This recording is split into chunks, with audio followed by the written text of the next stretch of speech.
one key thing or one important thing is relating to the aspects of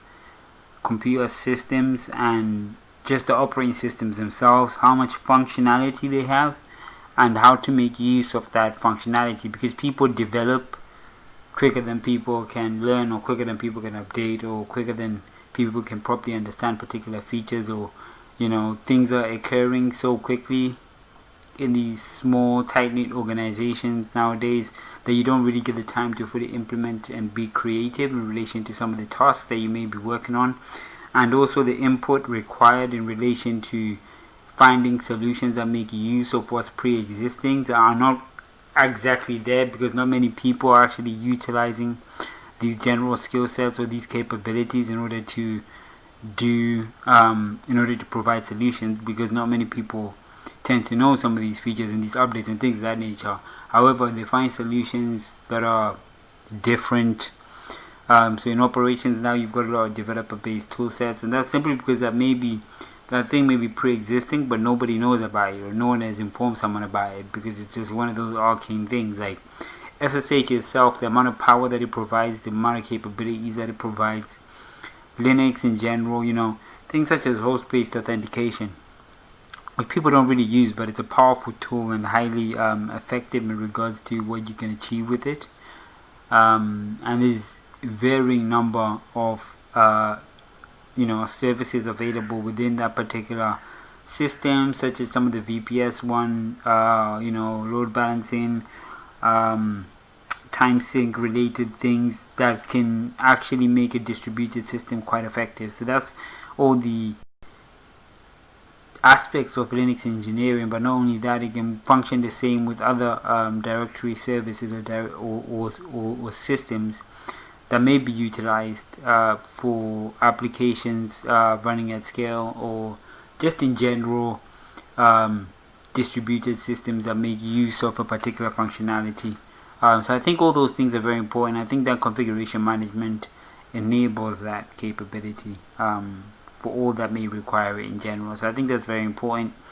I'll go a bit deeper into the evolution of config management from my perspective of it, like as in like a theoretical thing,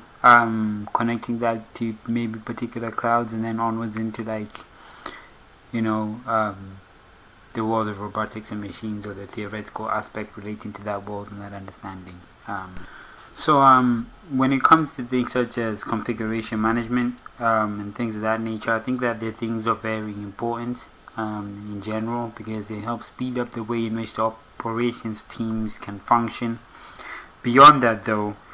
the technological industry, just in general operations context, has been accelerating at a rapid rate, including also the development capabilities that people have.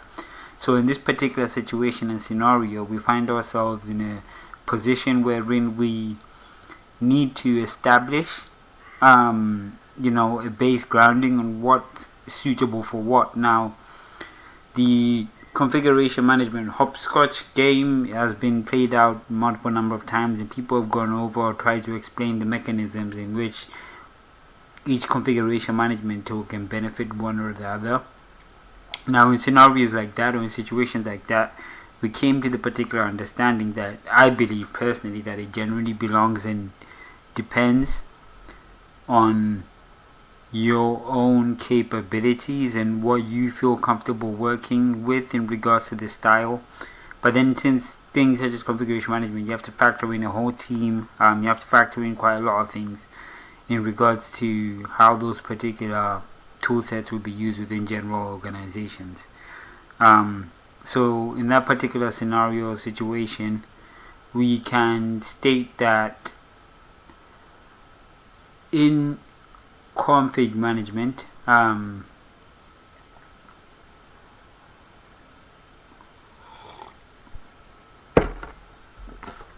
so in configuration management, we can state that these three main,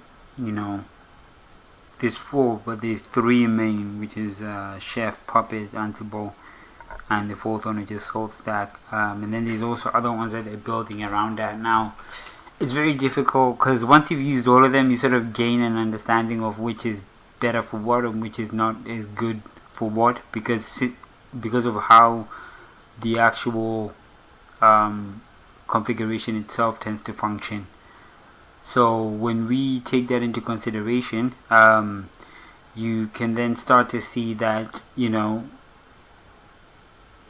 if you are moving from organization to organization, from company to company, from team to team in a large organization, you start to understand,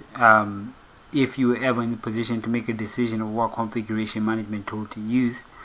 you can start to better understand which is good for what and which is not so good for what, simply because of how the systems will be adopted, and also based on the teams that you will be working with.